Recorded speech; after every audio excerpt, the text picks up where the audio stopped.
The lawyer's voice was steady, measured, the kind of tone people use when they know the next sentence will shift the air in the room. My wife sat 2 chairs away, legs crossed. Smile polite, but sharpened. She hadn't looked at me once since we walked in. The will reading was halfway through. Stocks, real estate, foundations, all spoken like numbers, not lives. Then I heard it. And to my son-in-law. Her head turned so slowly it could have been rehearsed. The polite smile was gone. Her lips parted, just enough to show the first crack in her control. I didn't move, didn't blink. The lawyer kept speaking, but my attention was locked on her eyes. It wasn't surprise I saw. It was panic. 2 months earlier, she'd said it in passing. We were in the kitchen. I'd mentioned her father's health, the long drives to the hospital. She laughed, not warmly, not kindly. "Don't expect a dime from my dad's $92 million, all right? You're not even in his will." I'd let it slide, at least outwardly. Her father and I had always been cordial, but distant. We weren't the type to talk about feelings, or money. Still, something in the way she said it stuck with me, like she needed me to believe it. And when the phone call came from the lawyer, requesting my presence at the reading, her reaction was wrong. She didn't argue about me going, didn't ask why they wanted me there, just said she was sure it was a formality. Her tone was too even, too practiced.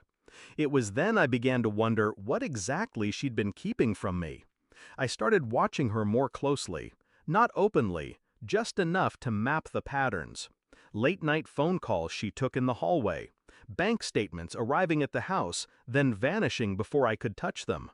The day she came home smelling faintly of a man's cologne that wasn't mine. I didn't confront her. That would have been messy, premature. Instead, I started with the lawyer's office. A quiet call, disguised as curiosity.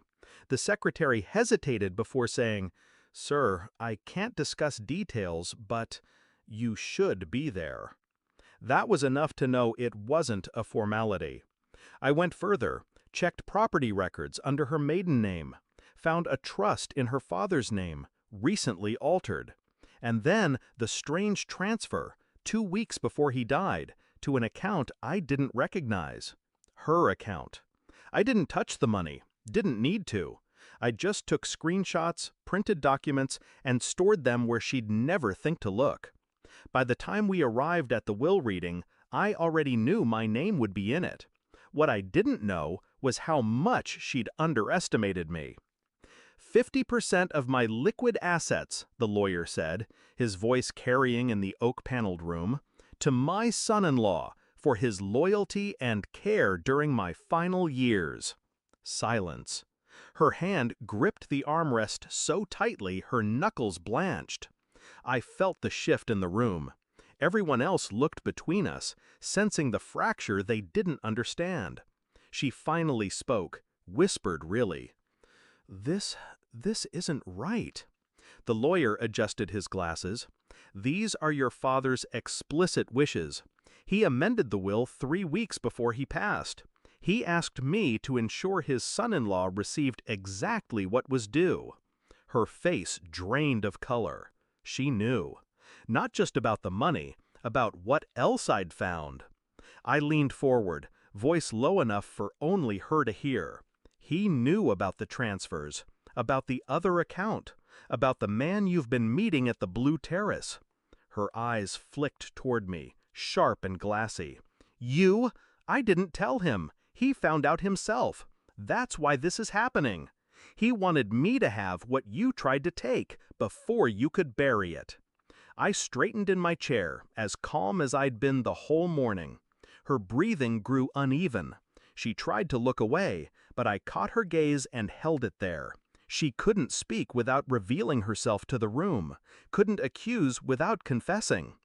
When the session ended, I stood, thanked the lawyer, and walked out without waiting for her. She followed a few steps before stopping. I didn't turn back. Outside, the air was brittle with winter. The city sounded far away.